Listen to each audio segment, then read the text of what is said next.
Good evening, welcome. My name is Joe Cisneros. I'm the Associate Chair for Research in the Department of Psychology, and it's my distinct honor to welcome you to our 14th Annual Edwards Public Lecture Series, and I'm pleased that you could join the Psychology Department as we celebrate this year's lecture series titled Brain and Social Development Across the Lifespan.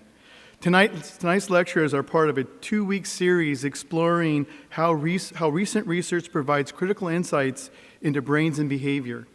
This annual lecture series is the result of a generous support by Professor Alan Edwards, who made a substantial gift to establish an endowment that ensures that we can share our latest psychological science free of charge to all of you.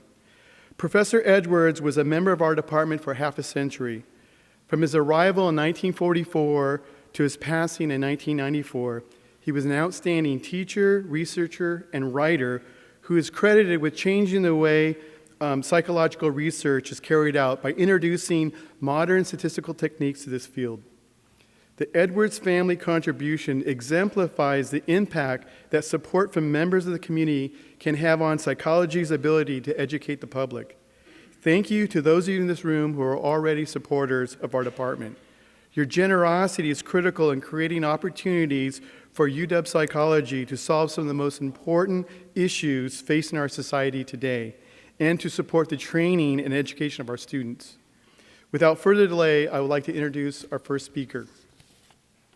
Dr. Jessica Sommerville is a professor in the Department of Psychology at the University of Washington. She is currently the Associate Director for the Foundations for Social, Emotional, and Cognitive Competence at the Center for Child and Family Well-Being at the University of Washington. Dr. Sommerville received her PhD in Developmental Psychology from the University of Chicago and then did her postdoc in Social Cognitive Neuroscience at the University of Washington. Her laboratory studies the origins of social cognition and social behavior in infants and young children. In addition, Dr. Sommerville is interested in how children learn about and detect social categories and social structure, and how these factors influence infants and children's social behavior. We thank Dr. Sommerville for speaking with us this evening about her lab's important research on early social learning. Please join me in welcoming Dr. Sommerville.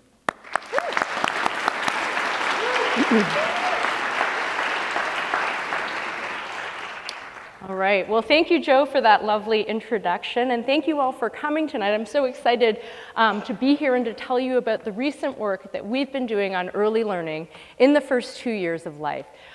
First order of business, can everyone hear me? Yeah, great, okay, so let's get started.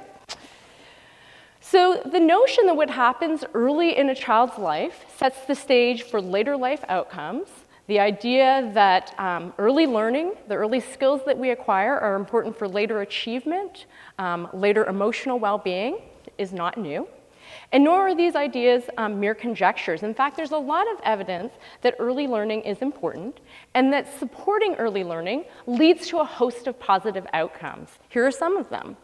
We know that supporting early learning is associated with higher test scores from the preschool period all the way up into the college years. That it's related to better grades in reading and math. It's linked to school retention. It leads to improved mental health outcomes. And in addition, it's associated with a longer lifespan. So it seems obvious and intuitive that we should then care about early learning and we should support early learning. But of course, the million-dollar question is, how do we do that? How do we best support early learning? Now, I'm a basic scientist, so what I like to spend my time doing is understanding fundamental psychological phenomena. We scientists say that we like to carve nature at its joints, and what we mean by that is we like to get into all of the nitty-gritty details about the phenomena that we study and really understand them and understand their underlying mechanisms.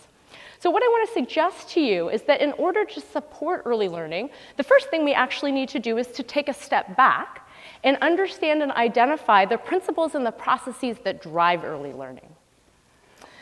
And then, once we've answered that first question, what we can do is we can apply that knowledge to start to think about how we can leverage these principles to support and expand children's early learning. Tonight, what I want to do is share with you some recent research that we've been doing on early learning in my lab. This is my lab. This is my baby, actually. Had to sneak a picture in there. I'm primarily going to be talking about our own work in my lab, and that's because that's just what I know best. But one thing I want to highlight is that there are many, many research labs and centers, both around the country and around the globe, that are studying this important topic, that are engaged in the very same enterprise. And in fact, tonight you're going to hear from another expert after you hear from me, Dr. Tamar Kushner, who's going to talk about learning slightly later in life during the preschool period. I'm going to be focusing on infancy. Okay, so tonight what I want to do is I want to provide you with evidence of 3 principles that I think drive early learning. The first is the idea that learning starts early from the get-go, from the moment that babies are born.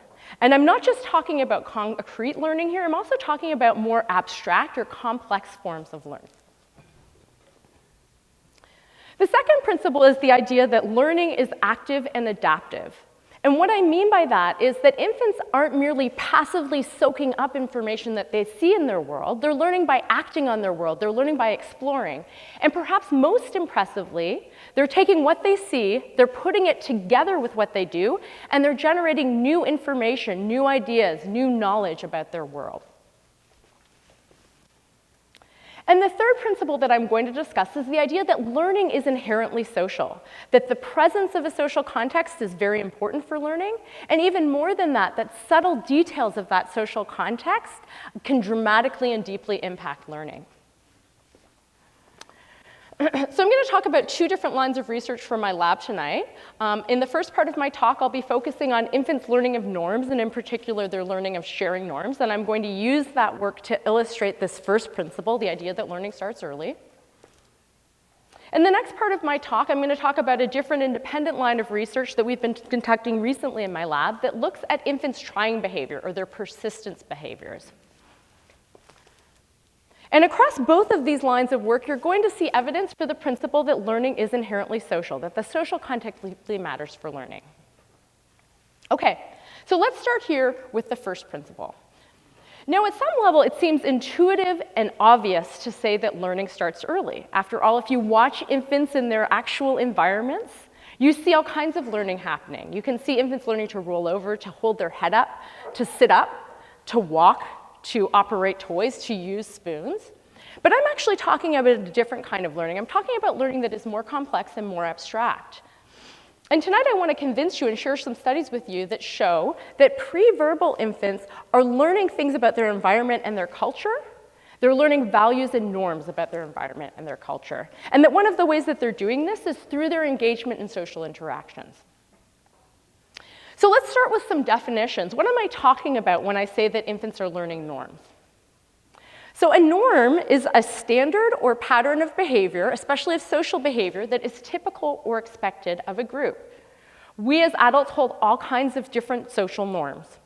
Some of them seem more trivial, so like the idea that when you enter an elevator, there's a right way to stand, right? You stand facing the front of the elevator. If someone gets in an elevator and they put their back to the front of the elevator, people think that's weird or unusual. So that's a more kind of superficial social norm. But we also hold deeper norms, like the idea that if we see someone who's struggling with a bunch of heavy parcels and they're approaching the door, we should open the door for them.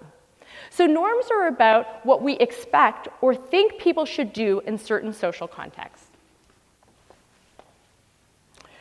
Okay, I'm going to be focusing my attention tonight on sharing norms. So adults, and we'll tell you a little bit more about the particulars of this in just a moment, have particular expectations about how resources should be shared or allocated or distributed. And the question that we wanted to ask in our research is, how are these sharing norms acquired? Now, psychologists have long been interested in the question of how it is that children acquire different norms. And there's a traditional view that has held steady in the field for quite a while. The traditional view says something about the timeline by which these norms are acquired and something about the process by which these norms are acquired. So this perspective says that norms are acquired in mid-childhood, and the way that children learn them is through explicit conversations that they have and complex discussions with their caregivers, with educators, with other children.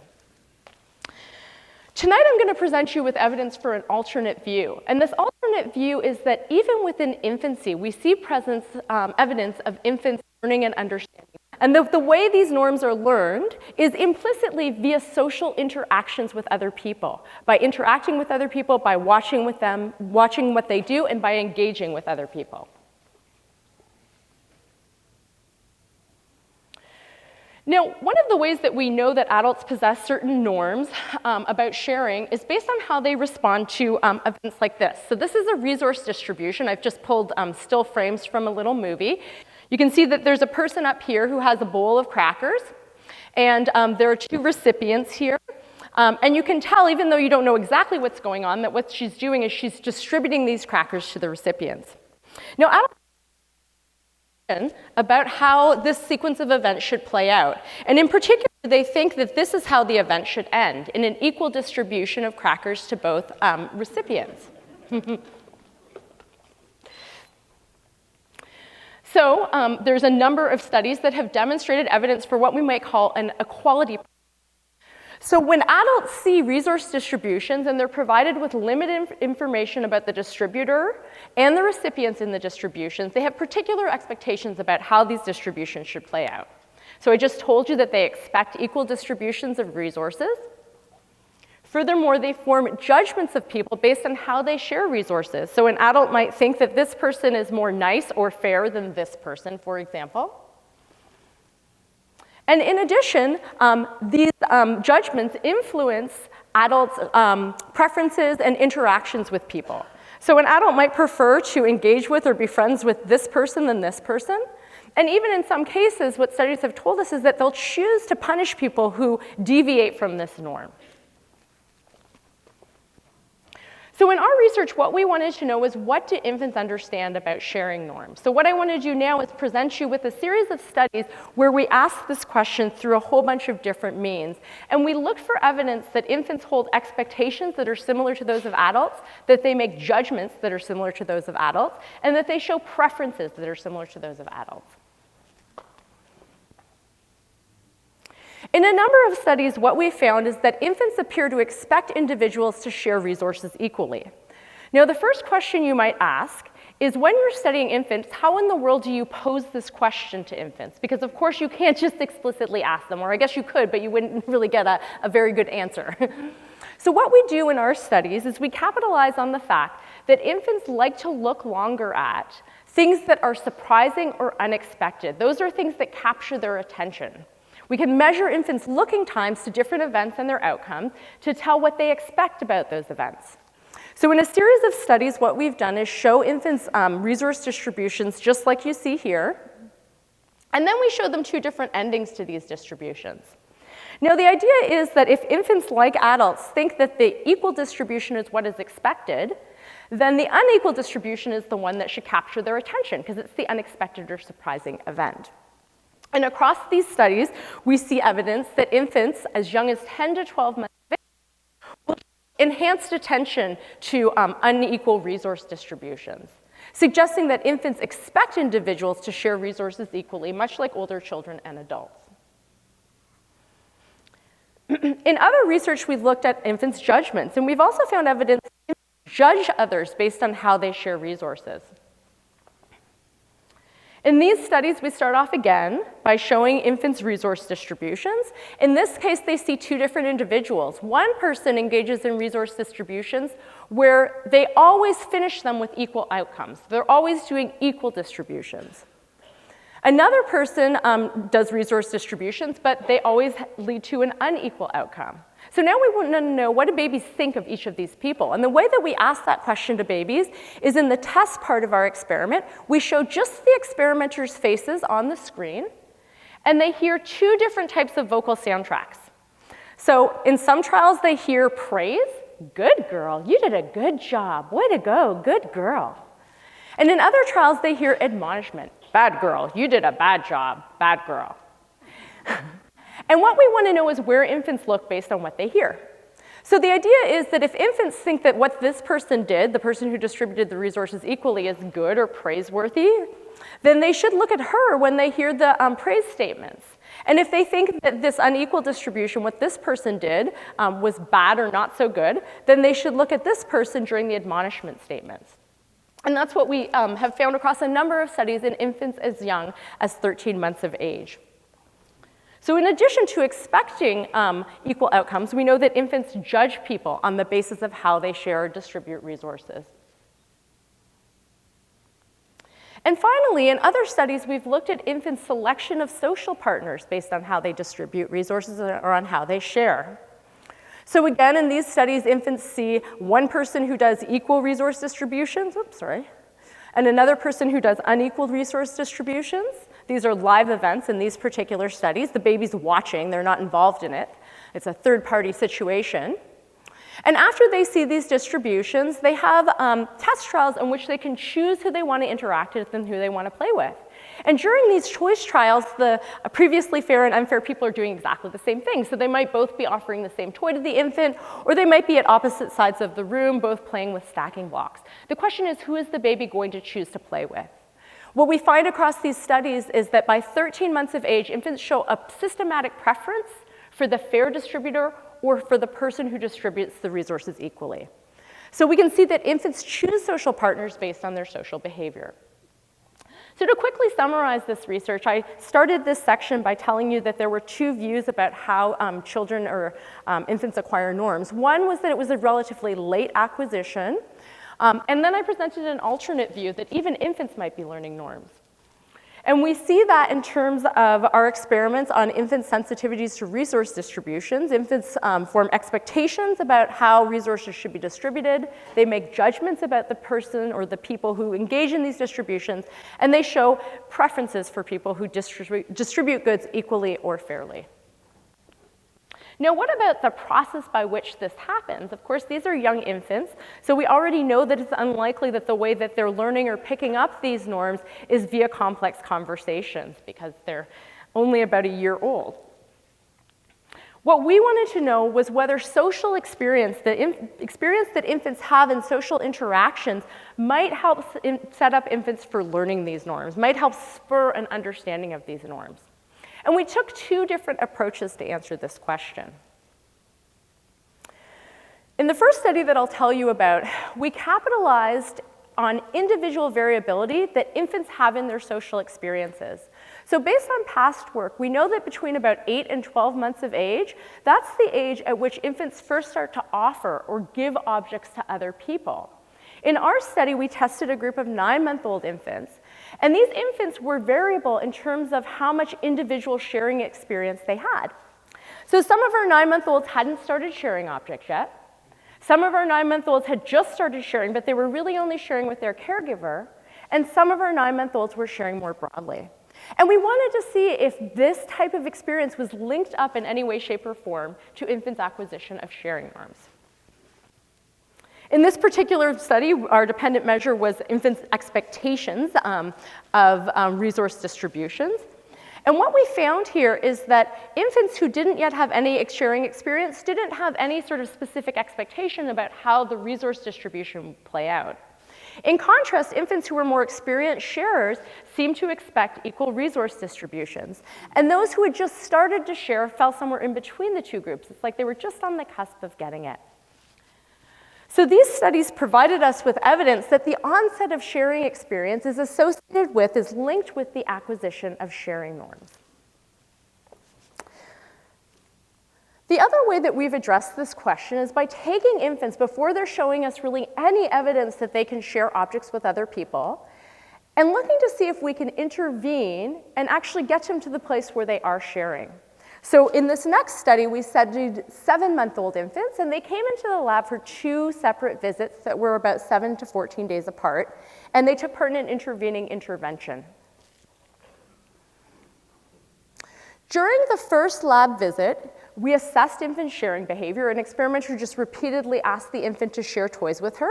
We weren't expecting infants to do much during this first assessment. We're just trying to establish their baseline ability. We expected it to be low. These are 7-month-old infants. We then coached parents through a sharing tutorial so that they could play a sharing game at home with their babies. And this tutorial involved parents giving babies objects and asking for them back, and using increasingly supportive cues to encourage babies to give objects to them. Parents went home, they practiced the sharing game for 1 to 2 weeks on a daily basis, and then they came back to get the same sharing assessment. And the question is, will this experience facilitate infant sharing behavior? Here are the results from that study. So what you can see is that at the first visit, babies are really not doing very much sharing. This isn't surprising. These are 7-month-olds. We know from the literature that babies don't start sharing to 8 to 12 months of age, and this is exactly what we expected. But the big ticket question in this study is what happens after infants have had 1 to 2 weeks of sharing experience? Are we going to see an improvement in their sharing behavior? What we saw in this study is that as a function of practicing sharing and engaging in sharing games with their parents for 1 to 2 weeks at home on a daily basis, there was a 5-fold increase in infant sharing behavior. So we were able to intervene to promote sharing in very young infants. So what do all of these results tell us? Well, first of all, they tell us that engaging in sharing experience, and in particular reciprocal sharing exchanges, back and forth sharing, in this case with the parent, enhances sharing behavior, and that's true even very early in life. Again, these were 7-month-old infants. And furthermore, these experiences then have consequences for the expectations that infants hold, the judgments they form, and the preferences that they have for people based on how other people share objects. And together, these findings suggest that social interactions seem to be key to promoting an early understanding of sharing norms. So I've just provided you with evidence that learning starts early. In these studies, we weren't talking about the kind of concrete learning we see infants doing every day. We were talking about something deeper, their learning of norms and values of their environment. And then it's inherently social. It's spurred by social interactions. What I want to do now is I want to switch gears a little bit, and I want to talk about this second principle, this idea that learning is active and adaptive. Okay, so here's what I mean by active and adaptive. The idea is that infants look at their world and they act on their world. And when they look out at their world, they're not just taking the social information they see and passively soaking it up.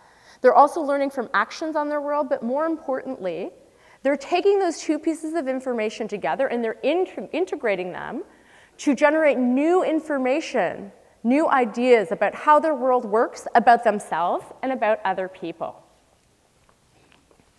And in this research, we focused on a different topic.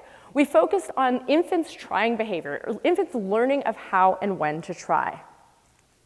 Okay, so there's been a lot of research to suggest that persistence is sustaining effort in the face of obstacles or challenges, is linked to positive outcomes. Many of you may have heard about grit and seen studies of grit in the media, and there is a lot of evidence to suggest that in children and in adults, individual differences in persistence or grit are linked to academic achievement, successful life outcomes, etc.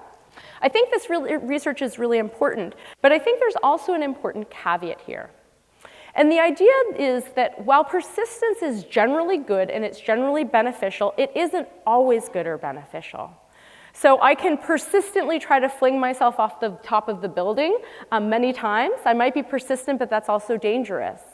And if I invest a lot of time into trying to solve a problem that is impossible, my time might be better spent doing other things. So what we think is really important is knowing when and how to try, being strategic about when you decide to try and how you decide to try. And that's really the key to learning. That really drives learning.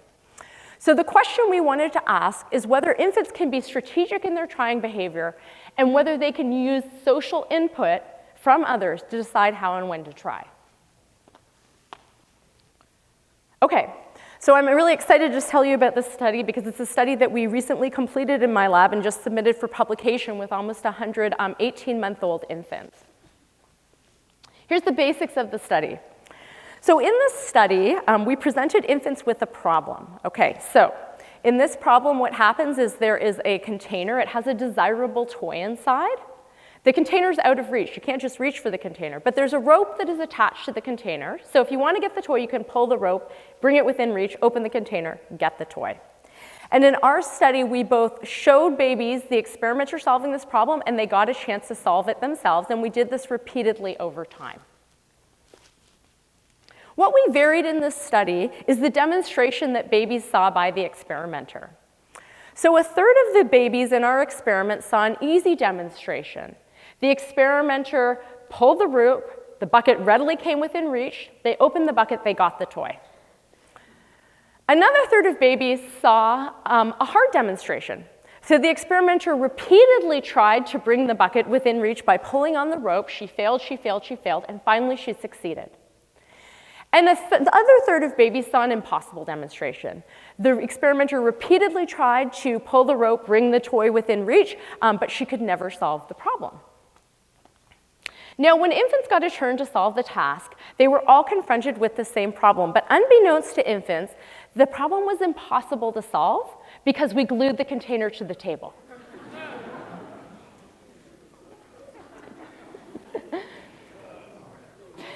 And what we measured is all of the different things that babies do in response to this problem. So we measured their own trying efforts. How much time did babies spend pulling the rope?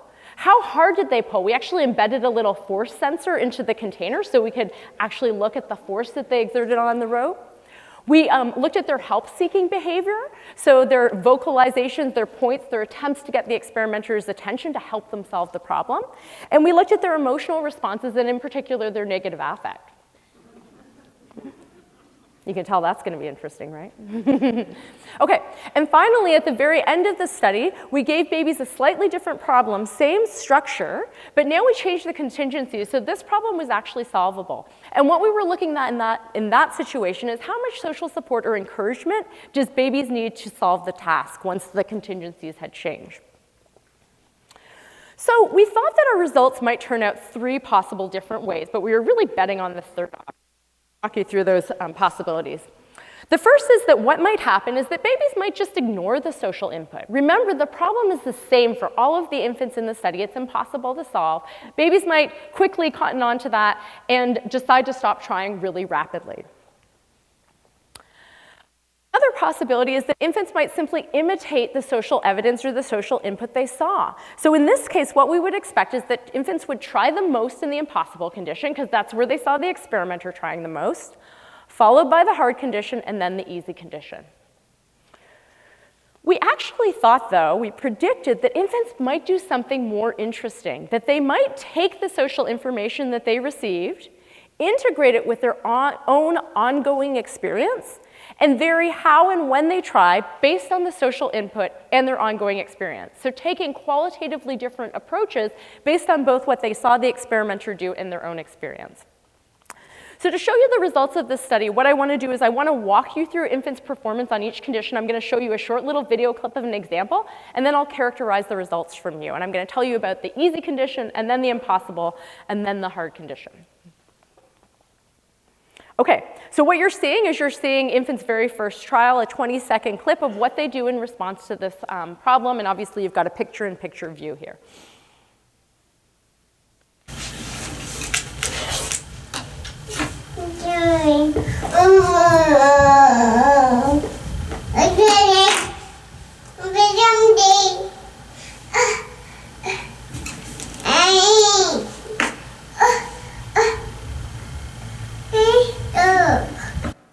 Okay, so here's what we found in this condition. These are babies who saw the easy demonstration by the experimenter.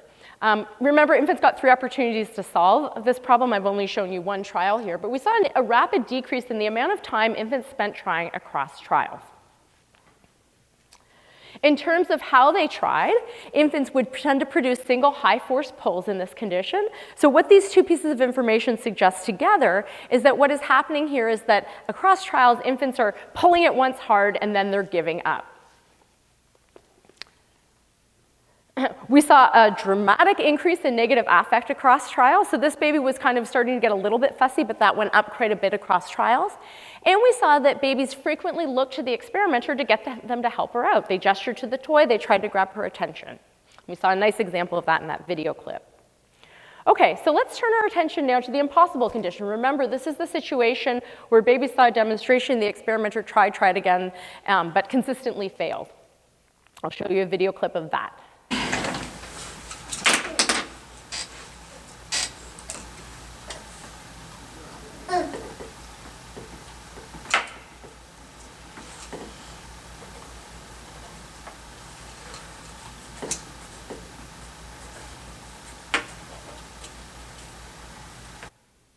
Okay.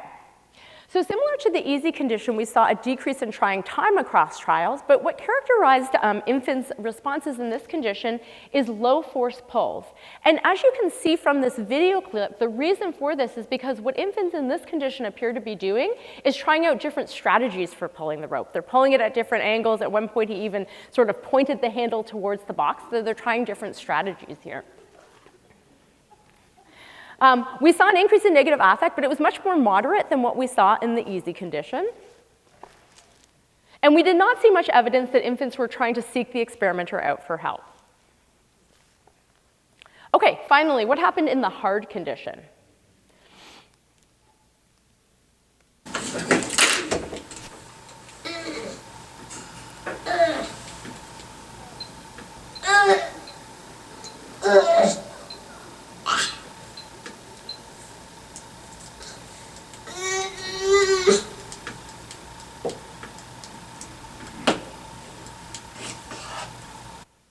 Okay. So in contrast to the other two conditions I've told you about, in this condition we saw consistent trying across trials. So babies are not dropping off in the amount of time they spend trying. And in fact, with each trial, they're pulling the rope harder and harder and harder. And we could see some evidence of that in this video clip. The other thing that was interesting about this condition is infants don't respond negatively in this condition. There was very little negative affect, and it stayed consistent across trials.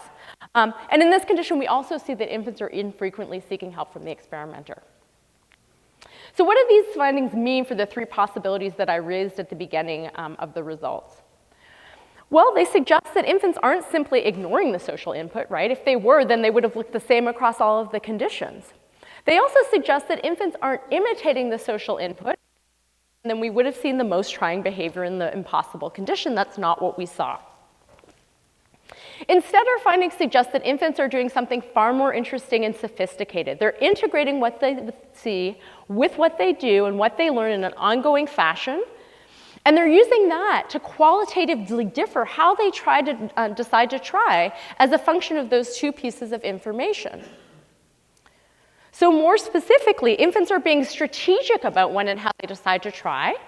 And what seems to be driving that is the inferences or the ideas that they form about different aspects of the task. So infants are forming inferences about the nature of the task. Is it solvable? It appears to be solvable in the easy and the hard condition. It's less clear in the impossible condition. They're forming inferences are about their own perceived abilities. Can I solve it? Babies in the hard condition appear to think, yeah, I can solve it. I just have to pull harder. But babies in the easy and impossible condition, it's less clear, right? Their trying time is dropping off. Babies in the impossible condition think, maybe I can solve it if I do it a slightly different way. And finally, they're forming inferences about the abilities of their social partner. So it was only in the situation where they got evidence that the experimenter was good at solving the problem in the easy condition that they sought out help from her. And together, all of these different inferences have an impact on infants' trying behavior, and they also have effective consequences, as I've shown you. Furthermore, they have impacts on infants' subsequent motivation to solve a new task. So remember I told you we have this recovery. On the recovery trial, what happens is that now the contingencies are changed, and you can actually move the box. It's actually an easy problem to solve. What we wanted to know is, after having gone through the experiment, how much encouragement would babies in order to solve the problem? Here's what we found. We found that infants in the easy and impossible conditions needed quite a bit of encouragement, but those in the hard condition didn't need very much encouragement. So the social input that infants got affected not only their trying, not only their effective consequences, but their subsequent motivation to solve similar problems. Okay, what do these findings tell us? They tell us that infants are integrating what they see with what they do to develop and test beliefs about the world, about themselves and about other people, and about the physical stuff that they're acting on. And that social input has very important both immediate and future consequences for a whole host of different things: infants' trying behavior, their affect, and their motivation. Okay, so now I've provided you with evidence for these three principles: the idea that learning starts early, that it's active and adaptive, and then it's inherently social. thinking, what does this all mean? What are the implications here? What are the practical implications for parents and educators? Well, I'm a basic scientist, so this isn't my forte, so I tried. You can tell me what you think. What I want to do is walk you through 3 different lessons that I think we can derive from this evidence for lessons that we can incorporate into parenting and educating young children. Okay. The first thing that seems to be important in early learning is emphasizing active participation in different activities. So one thing that was really interesting about the sharing study that I told you about, the one where we were giving infants sharing experience, is that these babies have plenty of opportunities to observe sharing in their environment. Yet it's not until they get into the game, until they start actively participating in sharing and exchanges, that they seem to be learning sharing norms. And similarly, in many of our studies, we've actively contrasted active participation in interactions to situations where babies are just watching other people, and active participation always wins out. Now, why might that be? Well, I'm going to sneak in one more study here that is about slightly older children, preschoolers, so I'm moving into Tamar's domain now. We think that the reason that active participation is important for learning is because it emphasizes shared goals. Okay, in this study, here's what we did. We brought 3- and 4-year-olds into the lab, and we had them take part in a toy building game. And in this toy building game, they could use pictures to put together novel toys that we had created. And in our experiment, we had 2 different conditions. So half of the kids in the study participated in a condition we called the collaborative condition. In this condition, what they did is they worked with an experimenter to put together each of the toys. So for example, for this gong toy, the child might do the first step, the experimenter completes the second step, the child does the third step, and so on and so forth. So they're working towards the shared goal of completing this toy. In the non-collaborative condition, children also did half of the stuff in the study, but we set it up differently. So in this study, the experimenter completed the first toy, the child completed the second toy, and so on and so forth. So in one condition, they're working together to build individual toys. In another condition, they're alternating between building a toy and watching the experiment build a toy. So it's a fairly subtle but important difference in this particular study. What we wanted to know is whether these differences in the social setup of the study would impact children's learning. And the way that we assess children's learning is we just gave them, at the end of the study, all of the toys broken down. And we said, here you go, we want you to make the toys all again, but all by yourself this time. We want you to recreate the toys. And then we looked at how good kids were at recreating the toys. Here's what we found. We found that both 10 minutes later and 3 months later, kids who were tested under the collaborative condition, where they were working with the experimenter to build toys, as opposed to kids who were alternating with the experimenter at building toys, were better at reproducing the toys on their own. So they learned better, and that effect was true both 10 minutes later, and it persisted for up to 3 months. So what these findings tell us, I think, is that when we are actively participating with children in different events and different activities, we have shared goals. They might be obvious, concrete, instrumental goals, like putting together a toy, or they might be something more intersubjective, like sharing an experience together. Okay.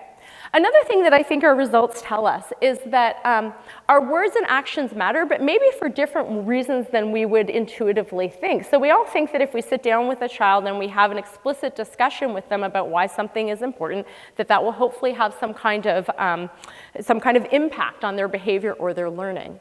But our research suggests that what might happen instead is that the values and norms that we hold and we possess might sort of leak through to our behavior and leak out of our words. And it's that is really influencing children and their learning. I want to give you an example. I've talked a lot about how children are learning through social interaction from other people's behavior and how that behavior can kind of be evidence of norms or values. But I want to tell you a little bit about a recent study that we completed looking at the language that parents give to their infants, and in particular, their use of praise. So a lot of psychologists are interested in praise, and they look at it in older kids, and it seems to have an impact on children's learning, particularly certain types of praise. And what we wanted to know was whether we could see the impact of praise in even younger children at 18 months of age. So we tested 18-month-old infants and their parents in this study, and we looked at their interactions with their infants across a range of different situations.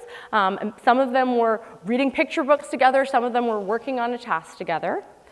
And we coded parents' praise, and not just the frequency of like, did parents produce praise or not, and how frequently did they do it, but we looked specifically at the nature of the praise that they gave to their children.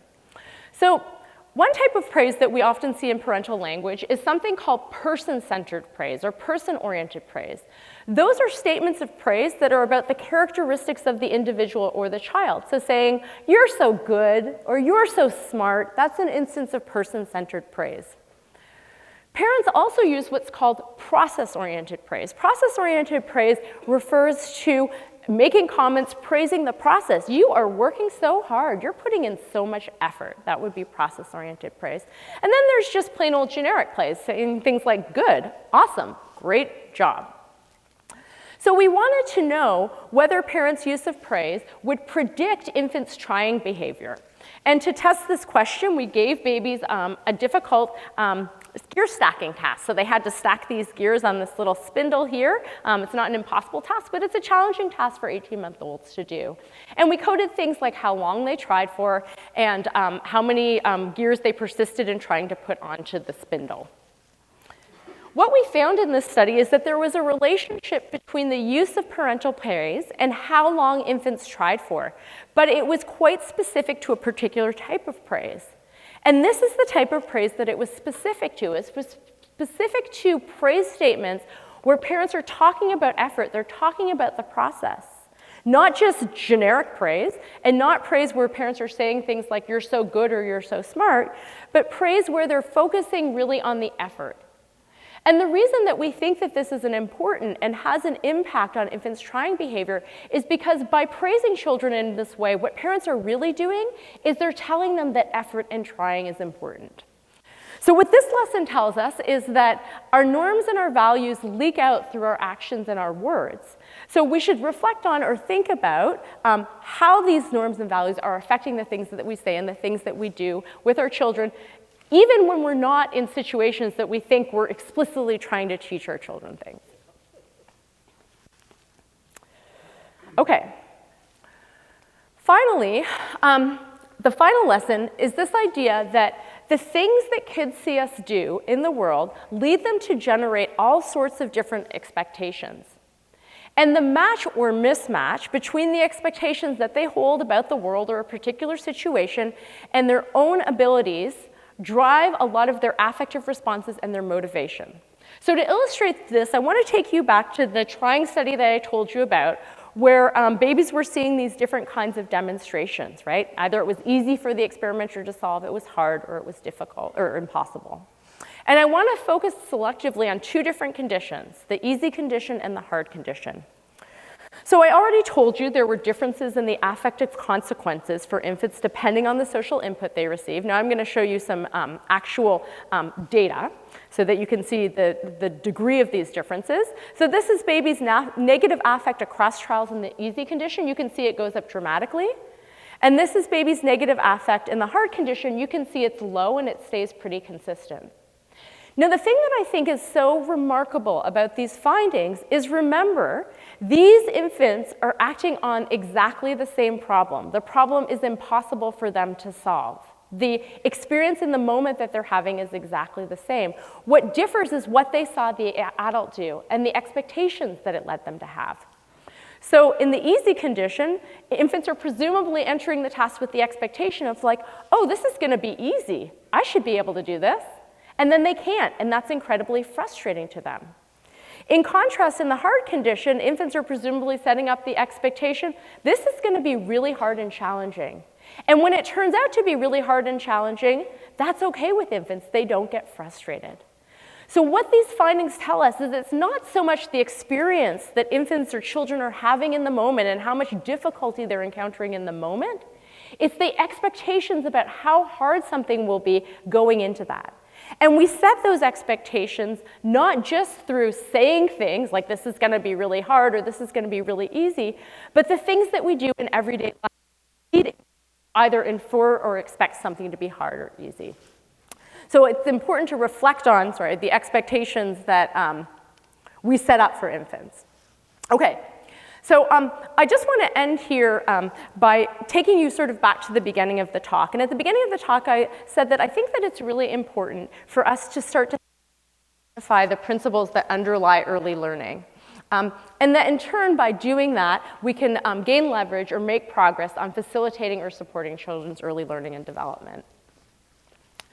I want to acknowledge some of my lab members, my students, my undergraduate RAs, and staff in the lab. And in particular, Kelsey Luca, who's a postdoc in my lab, and Rachel Horton, my lab manager, were really influential in these past studies. And of course, research takes a village, so we couldn't do it without this group of individuals. Thank you for your time.